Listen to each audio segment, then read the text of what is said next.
que tu peux royalement acclamer pour la gloire de Jésus? Non, je disais d'acclamer Jésus. Est-ce qu'on peut acclamer pour Jésus? Wow. Dans le palais de l'Éternel, tout se crie. Non, ta gloire est encore trop basse. Dans le palais de l'Éternel, tout s'écrie. Pour la dernière fois. Dans les parvis divins, tout se crie. Gloire, gloire. Est-ce que tu peux aimer Jésus? Acclame Jésus, acclame Jésus. 4, le verset 23, la Bible dit: mais l'heure vient, et elle est déjà venue, où les vrais adorateurs adoreront le Père en esprit et en vérité. Car ce sont là les adorateurs que le Père demande. Bien-aimés dans les Seigneurs, pendant 2 minutes seulement, pas plus, 2 minutes, j'aimerais que nous puissions adorer Jésus. En ce moment, je ne veux pas d'abord que tu adores Dieu pour ce qu'il a fait dans ta vie, pour ce qu'il a fait pour toi durant l'année. Non, je veux que tu l'adores pour ce qu'il est dans ta vie, pour ce qu'il est dans ta famille, pour ce qu'il est dans ton travail.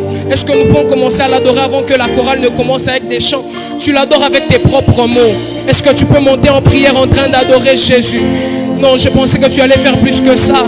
Est-ce qu'avec nos propres mots, nous pouvons commencer à adorer Jésus? Élève ta voix en train d'adorer Jésus.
Ce soir, Jésus,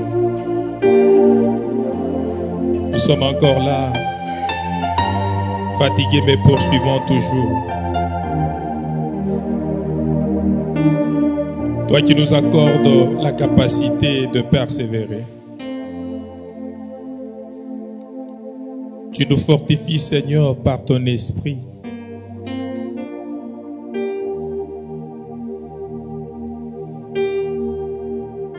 Tu veux, Seigneur, que nous puissions, ô Dieu, nous fortifier en toi.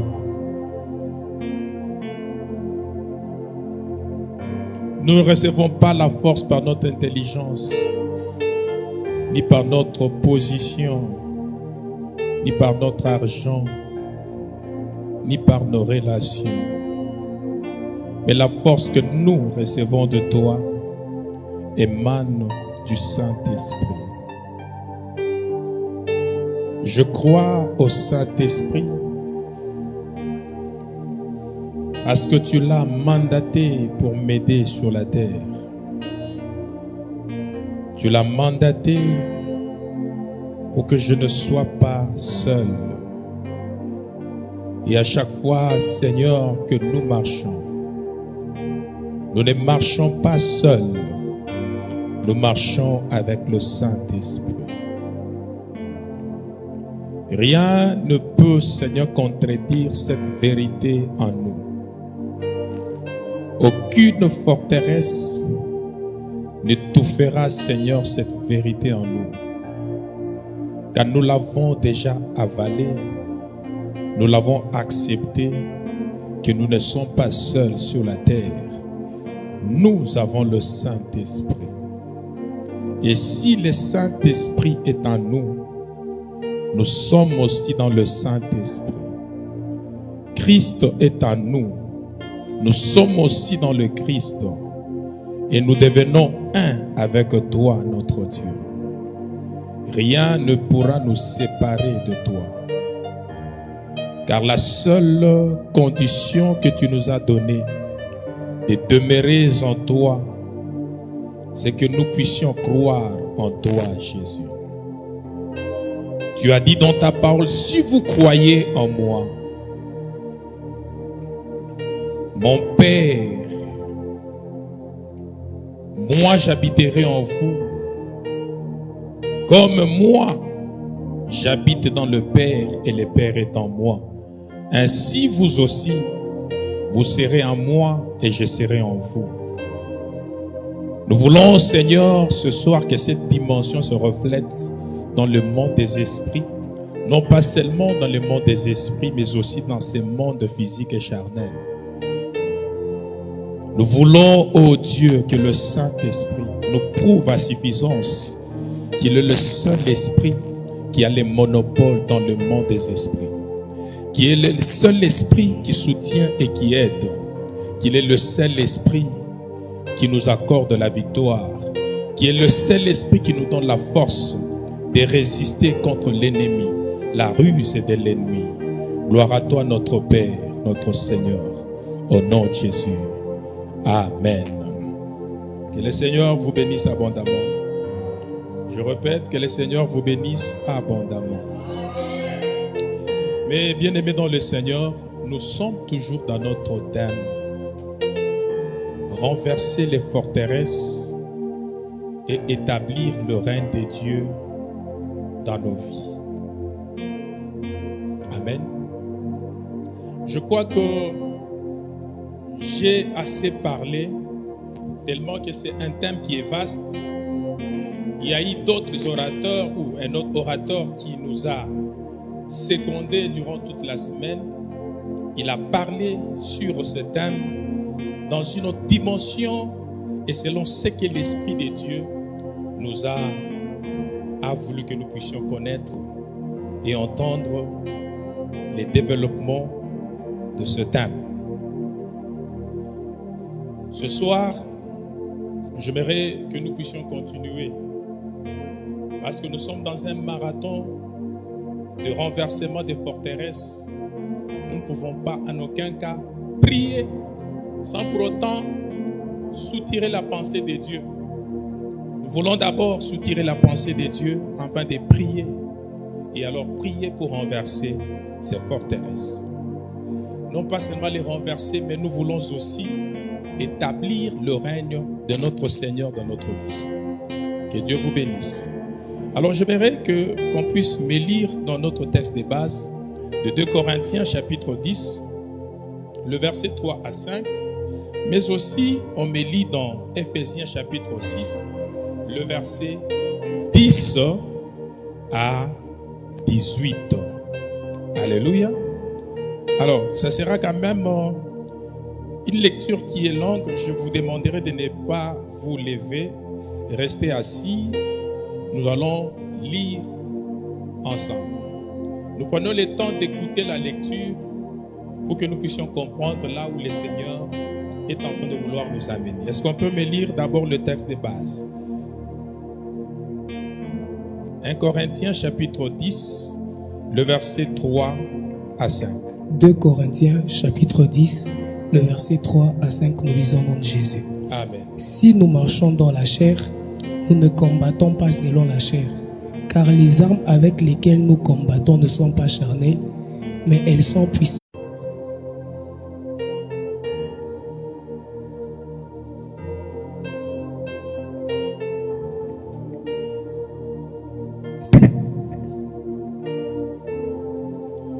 Soyez rapide. Au reste, fortifiez-vous dans le Seigneur. Et par sa force de toute puissance, revêtez-vous de toutes les armes de Dieu, afin de pouvoir tenir ferme contre les ruses du diable. Nous n'avons pas à lutter contre la chair et le sang, mais contre les dominations, contre les autorités, le prince de ce monde des ténèbres, contre les esprits méchants dans les lieux célestes. C'est pourquoi, voilà, prenez toutes les armes de Dieu, afin de pouvoir résister dans les mauvais jours. Et tenez ferme après avoir tout surmonté. Tenez donc ferme. Ayez à vos reins la vérité pour ceinture. Revêtez la cuirasse de la justice.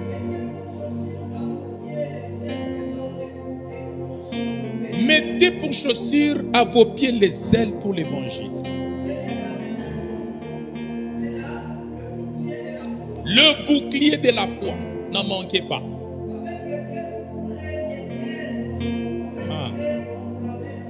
Et c'est par rapport à ces boucliers que vous serez capable de déteindre toutes les flèches enflammées de l'ennemi.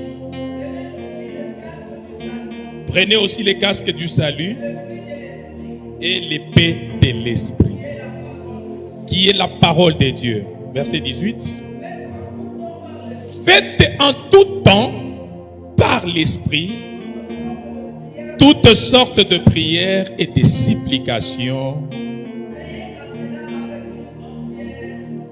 Veillez à cela avec une entière persévérance. Amen. Que le Seigneur vous bénisse abondamment. Je crois, mes bien-aimés dans le Seigneur, on a déjà expliqué notre texte de base plusieurs fois.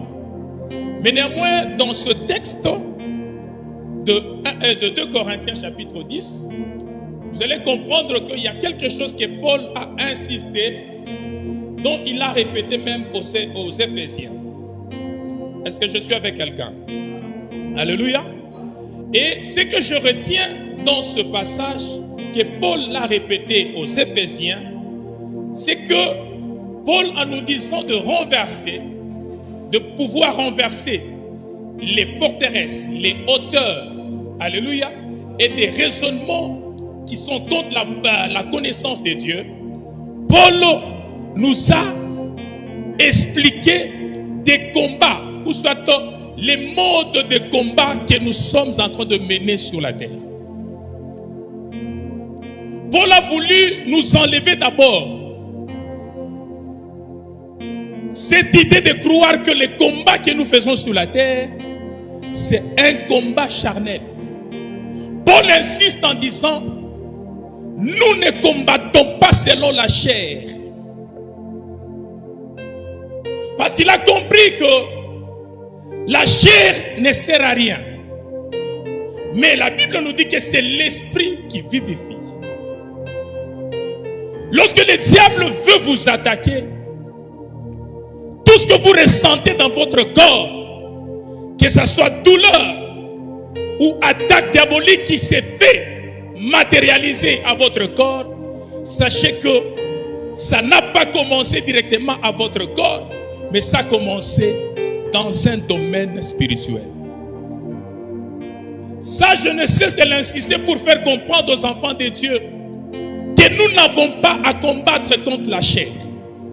Lorsque Paul est en train de nous dire notre combat n'est pas charnel, cela ne veut pas dire que les hommes ne peuvent pas nous combattre. Cela ne veut pas dire que les hommes ne peuvent pas s'opposer à nous. Alléluia. Cela ne veut pas dire que les hommes ne peuvent pas comploter contre nous. Mais néanmoins, nous devons comprendre que si cela arrive, il y a quelque chose derrière ces hommes. C'est-à-dire, nous n'avons pas à lutter contre les humains, mais nous avons à lutter contre les esprits.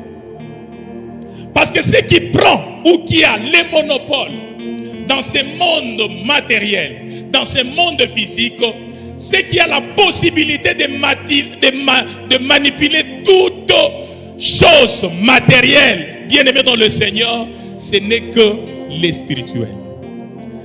Vous savez, lorsqu'un esprit veut manipuler quelque chose de matériel, ça ne va pas l'écouter. Un esprit peut manipuler même un rocher pour que le rocher commence à vomir de l'eau. Oh mon Dieu, je croyais que j'étais en train de parler à quelqu'un. Un esprit peut manipuler un arbre. Un arbre commence à brûler sans être consumé.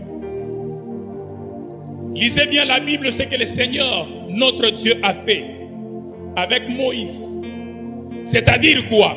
Moïse a vu que l'arbre, le buisson est en train de brûler. Il y avait le feu, mais ces buissons-là ne se consumaient pas. C'est-à-dire qu'il n'y a que l'esprit qui a la possibilité de manipuler le matériel à sa guise. Et lorsque vous voulez aussi atteindre la dimension de manipuler le matériel physique, il va falloir que vous puissiez être sûr que vous êtes en train de dominer dans le monde de l'esprit. Paul a dit que nous n'avons pas à combattre selon la chair. Il le répète dans 2 Corinthiens chapitre 10, le verset 3 à 5. Et lorsque nous descendons dans Ephésiens chapitre 6, Paul nous les rappelle. Alléluia. Mais cette fois-ci, en nous rappelant que nous n'avons pas à combattre contre la chair et le sang, Paul a voulu nous démontrer qu'il y a certaines armes que nous devons porter. Nous devons avoir des armes. Et dans ces armes que nous devons avoir, ce ne sont pas les armes physiques ou matérielles, parce que vous ne pouvez pas combattre spirituellement, ou soit chercher à avoir la victoire spirituellement avec des armes matérielles. Une arme conçue par un humain ne peut jamais exterminer ou anéantir un esprit. Voilà que vous allez comprendre. Lorsque vous avez un combat spirituel, peu importe les armes physiques ou matérielles que vous pouvez utiliser, ces armes n'auront aucun effet sur vos ennemis. Mais il va falloir que vous puissiez vous équiper des armes spirituelles afin de vaincre ce qui est spirituel. Quelqu'un me dit Amen. Alléluia. Je suis en train de m'étonner. Il y a certains chrétiens, certains croyants, si je peux les appeler comme ça, pour ne pas dire des chrétiens, parce que nous sommes dans un monde où il y a maintenant beaucoup de croyants et non pas des chrétiens. Les croyants sur la terre, ils ont tendance à confondre certaines choses. Je vois, même à des montagnes, des gens tenir des arbres, alléluia, et ils sont en train de frapper, disant que je tape mes ennemis. Je suis en train de taper. Écoutez, toutes ces choses-là ne sont que de fruits de l'ignorance. Vous ne pouvez pas vaincre votre ennemi spirituel avec les armes physiques ou matérielles. Paul nous le rappelle que nous n'avons pas à combattre contre la chair et le sang. C'est-à-dire, il voulait faire allusion, enlever la confusion de ceux-là qui croient en Christ. Parce que lorsque nous croyons en Christ, nous devons être assurés par la victoire que Christ nous accompagne avec. Alléluia. Et les combats que nous combattons, bien aimé dans le Seigneur, Jésus-Christ ne nous a pas envoyés aller chercher les diables. Oh mon Dieu. Oh mon Dieu. Christ ne nous a pas envoyés, même lorsque nous parlons de combat spirituel. Christ ne nous a pas envoyés aller chercher les diables. Ça, c'est une forteresse que je veux renverser dans une conscience de quelqu'un. Parce qu'il y a certains enfants de Dieu. Nous allons dans les camps des ennemis. Allons dans la source. Écoutez, Christ ne t'a pas envoyé là-bas. Mais la Bible est en train de nous dire, lorsque nous nous revêtons des armes spirituelles, alléluia, c'est pour faire quoi?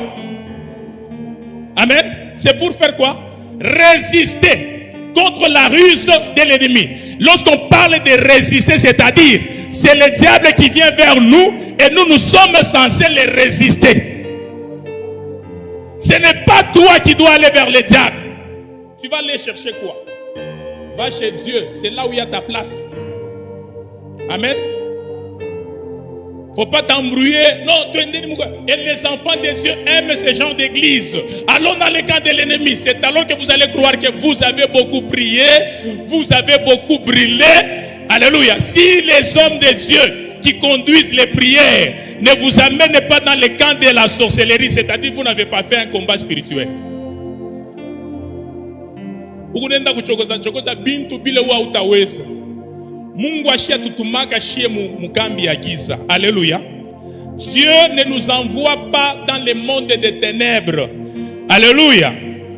Dans le monde spirituel ténébreux, Dieu ne nous envoie pas là.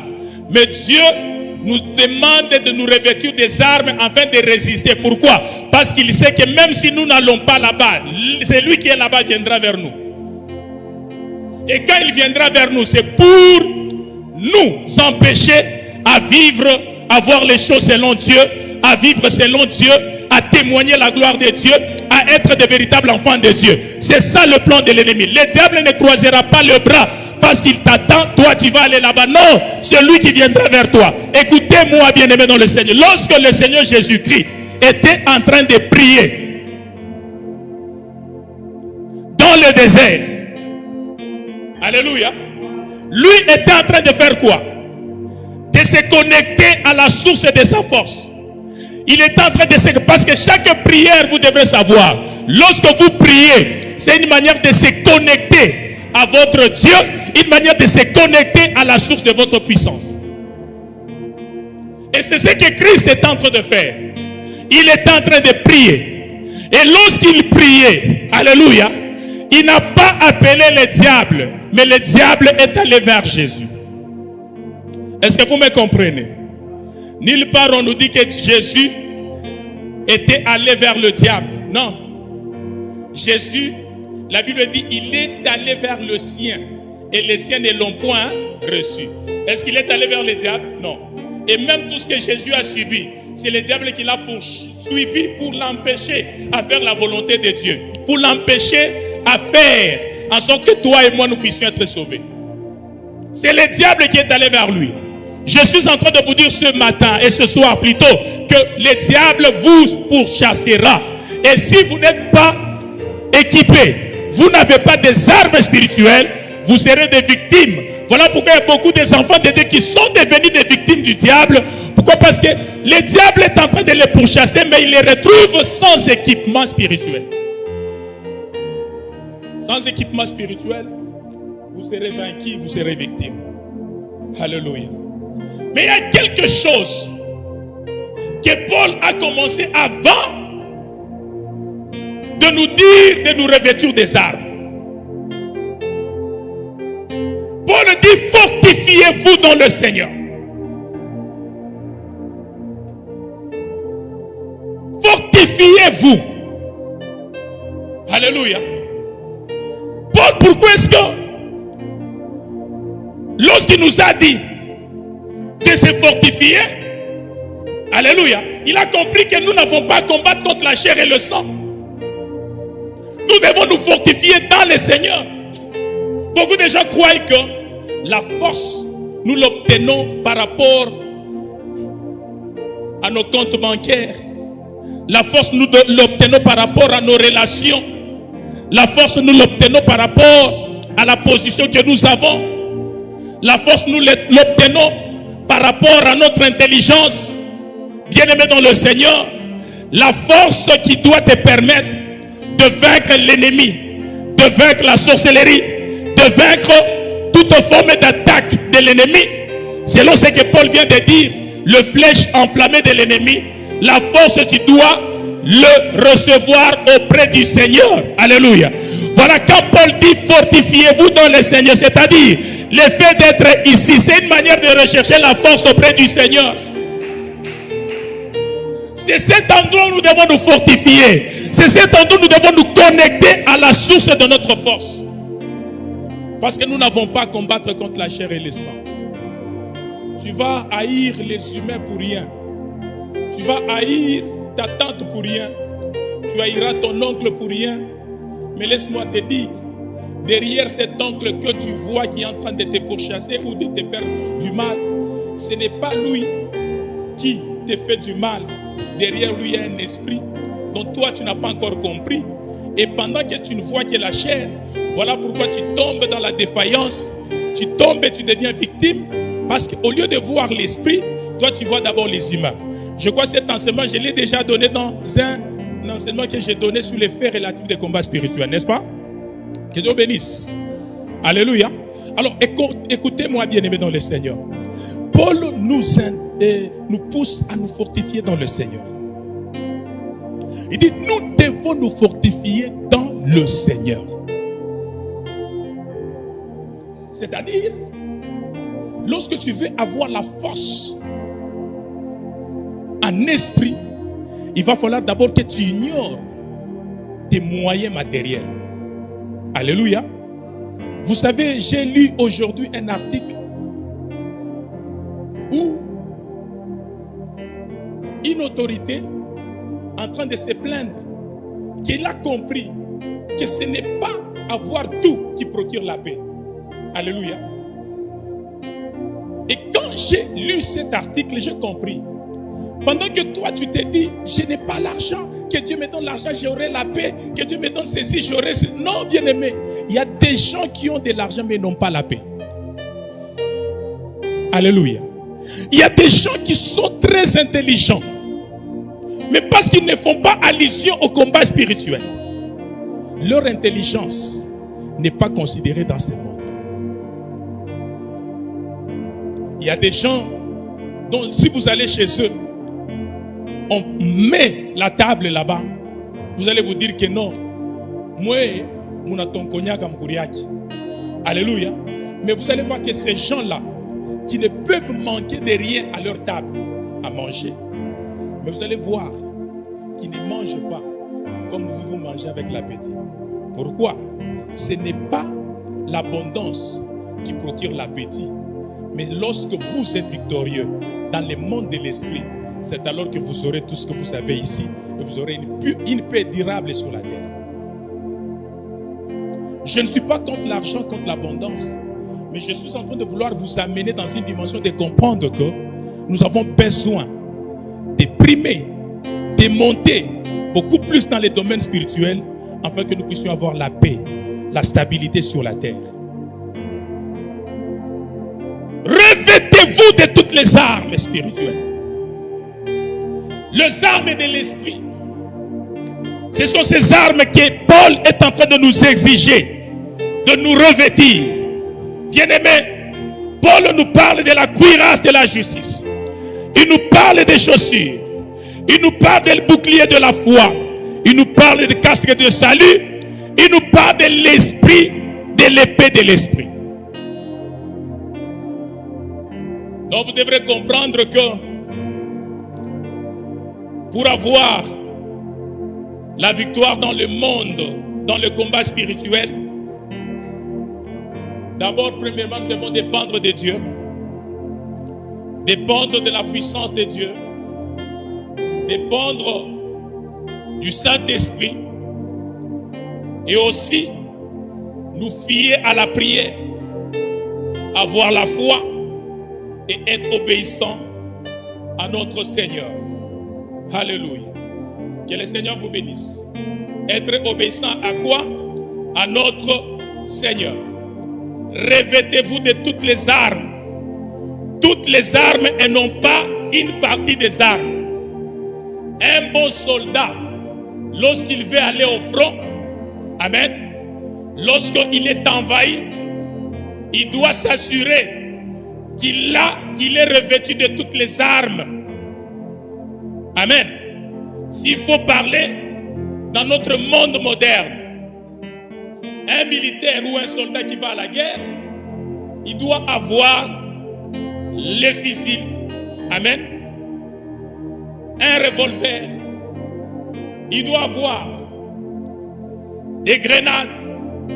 Il doit avoir le bouclier. C'est-à-dire des histoires qui doivent protéger des organes vitaux. Parce qu'il ne sait jamais là où il va.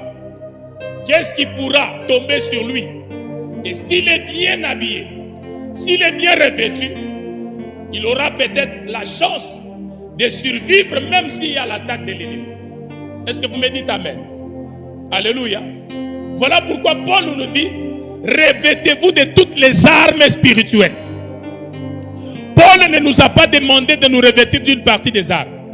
Écoutez, enfants de Dieu, revêtez-vous de toutes les armes spirituelles. C'est-à-dire quoi? Lorsque vous voulez développer votre vie spirituelle, lorsque vous voulez développer votre dimension de victoire, il va falloir que vous puissiez être à mesure de développer aussi votre vie spirituelle. Une vie spirituelle non développée ne peut en aucun cas atteindre la victoire que Dieu est en train de voir dans sa vie. Vous savez, il y a certaines choses que Dieu ne fait pas tout pour nous. Mais il y a des choses que nous devons faire afin que Dieu nous assiste. Dieu nous demande de nous revêtir de toutes les armes spirituelles. Alléluia. Alléluia. Dieu nous demande de faire quoi? Je ne sais pas si je suis en train de parler à quelqu'un. Est-ce que Dieu nous demande de faire quoi? De nous revêtir de toutes les armes spirituelles. Pas incomplètes, mais les armes complètes. Afin de faire quoi? Afin de résister contre la ruse du diable. D'arrêter le flèche enflammé de l'ennemi. C'est-à-dire, lorsque nous revêtons des armes spirituelles, l'objectif de Dieu n'est pas que lorsque nous nous revêtons des armes spirituelles, nous devons aller rechercher le diable là où il est. Nous devons être revêtus des armes spirituelles et attendre. Parce que lorsque vous lisez la Bible, il y a quelque chose qui m'a plu. Amen. Dont le Seigneur m'avait déjà révélé. Étudiez bien les différentes sortes des armes. D'armes que Paul a énumérées. Des armes spirituelles. Il y a beaucoup d'armes spirituelles. Mais une seule est une arme offensive. Les autres, ce sont des armes défensives. Amen. Cela prouve à suffisance que lorsque nous sommes revêtus des armes spirituelles, nous sommes prêts à nous protéger. Quelqu'un me dit amen. Quelqu'un qui n'est pas revêtu des armes spirituelles est incapable de se protéger. Voilà que la Bible est en train de nous parler. Donc nous voulons commencer à énumérer les différentes sortes de armes spirituelles que Paul est en train de nous exiger de nous revêtir avec. Alléluia. Alléluia. Parce que nous n'avons pas lutté contre la chair et le sang, mais contre les principautés, les dominations, les puissances de ce monde des ténèbres et les esprits méchants dans les lieux célestes. Ce sont ces esprits que nous sommes en train de lutter avec. Dites-moi, mes bien-aimés dans le Seigneur, est-ce que toi tu connais les lieux célestes où résident les esprits? Tu ne connais pas. Mais eux connaissent où tu habites. Eux connaissent ce que tu fais. Alléluia. C'est-à-dire, ce sont eux qui nous voient bien, qui descendent vers nous. Ce n'est pas nous d'aller vers eux. Est-ce que vous me comprenez? Alors, l'importance de se revêtir des armes spirituelles nous permet à ce que lorsqu'ils viennent, ils nous trouvent déjà prêts à résister contre eux. Nous sommes à la position défensive jusqu'à ce que Christ reviendra. Oh mon Dieu, jusqu'à ce que Christ reviendra. Alléluia. Mais néanmoins, nous avons aussi une arme offensive. Non, le Seigneur nous a laissé aussi. Et la première armure que nous devons nous revêtir, la Bible est en train de nous dire que nous devons nous revêtir de la ceinture. La vérité comme ceinture. Vous savez pourquoi est-ce que Paul a voulu que nous puissions nous revêtir de la vérité comme ceinture? Vous devrez savoir que la ceinture d'un soldat soutient ou maintient beaucoup d'équipements. Alléluia. Vous allez voir que on ne peut pas donner à un soldat les armures sans lui donner la ceinture. Est-ce que je suis avec vous? Vous êtes d'accord avec moi? Regardez bien le militaire. À leur ceinture, il y a beaucoup d'équipements qu'ils sont en train de mettre. S'il manque la ceinture, il ne saura pas où mettre certains équipements. Alléluia. C'est-à-dire quoi? Paul a voulu nous dire que spirituellement, une vie fondée, nous devons avoir une vie fondée sur la vérité. C'est-à-dire être assuré. La vérité par rapport à ce que Dieu a déjà dit sur nous. Amen. La vérité par rapport à notre destinée. La vérité par rapport aussi à la parole de Dieu. À ce que Dieu veut que nous soyons. Alléluia. Lorsque vous avez la ceinture comme vérité, vous devrez savoir que vous avez la dimension de connaître la vérité, croire la vérité et vivre la vérité. Connaître la vérité, connaître la parole de Dieu, connaître la vérité, c'est connaître ce que Dieu connaît sur vous et non pas ce que le diable vient vous donner comme mensonge. Quelqu'un qui a la vérité, même si on lui dit que tu vas mourir parce que le diable veut te tuer, il ne va pas accepter parce que le diable n'a pas le pouvoir de tuer. Qu'est-ce que la parole de Dieu dit? La parole de Dieu dit ceci. C'est lui qui dit qu'un homme puisse mourir ou vivre. C'est qui? C'est le diable. Voyez-vous la vérité? Amen. Lorsque vous savez la vérité, quel que soit le mensonge du diable, cela ne va pas vous perturber. Je vois des gens, si on vient lui prophétiser, non, les sorciers ont déjà fait ça et ça sur ta vie. Vous allez voir quelqu'un commence à trembler, commence à pleurer. Écoutez, la vérité c'est que le diable n'a aucun pouvoir sur vous. S'il faut que quelque chose de mauvais vous arrive, l'auteur c'est Dieu. Et si l'auteur est Dieu, donc je ne peux pas accepter que des mauvaises choses que le diable est en train de vouloir imposer sur ma vie m'arrive. Parce que la vérité est que Dieu prend plaisir de me voir dans la joie. C'est ce que la Bible dit. Il prend plaisir de nous voir prospérer. Il prend plaisir de nous voir réussir. Il prend plaisir de nous voir être stable. C'est ça, Dieu. La vérité sur ta destinée, la vérité sur ta vie n'est pas par rapport à ce qu'on est en train de te dire, ce que les sorciers ont déjà fait. Ce n'est pas ça la vérité. Tu dois croire la vérité de Dieu sur ta vie. Qu'est-ce que Christ a déjà fait sur toi?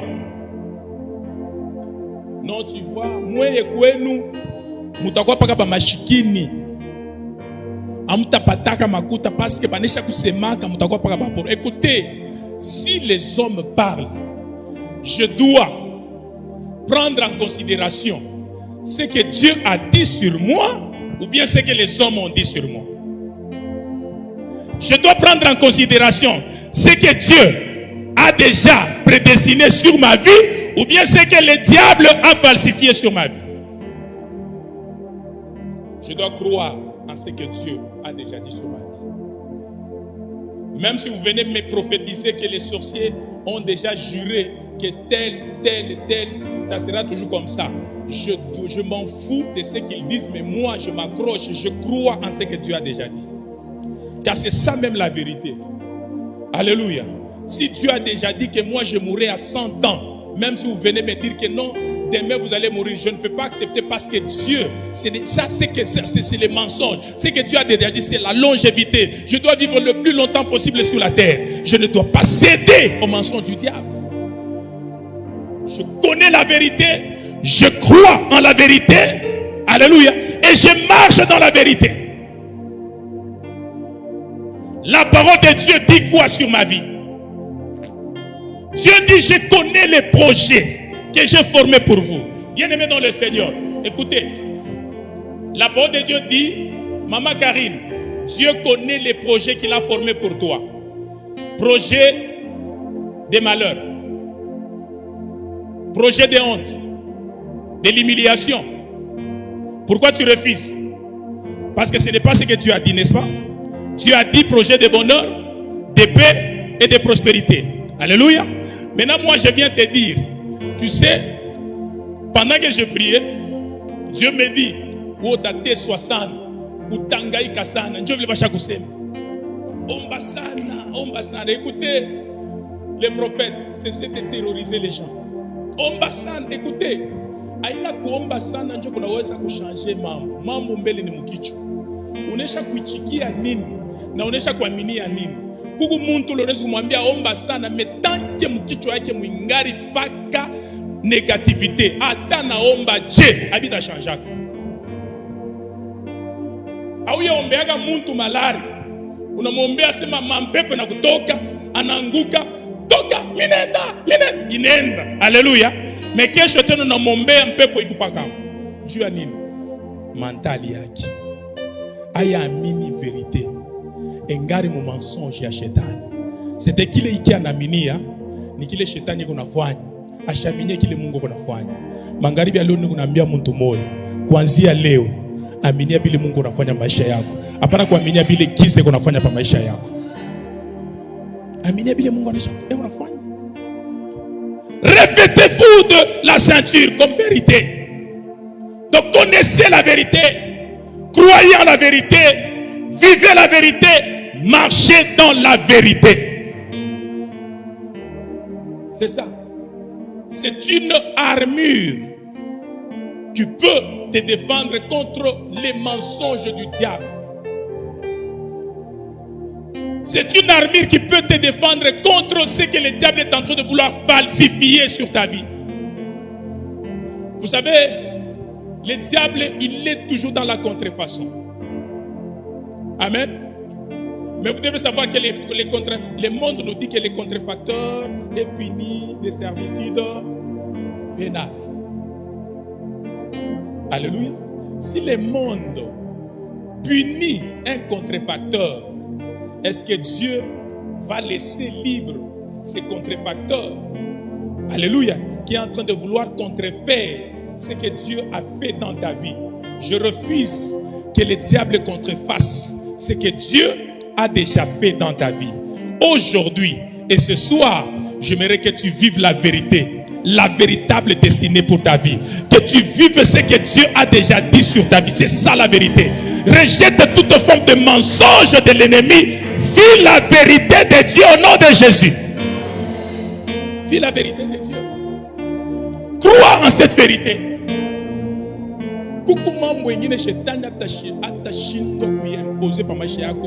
Tout dépend de ta croyance. Alléluia. Kubantu bengine kuna mutabiri hivi yeko na sema n'esprit. Una mutabiri bibaya me yeko na jabe.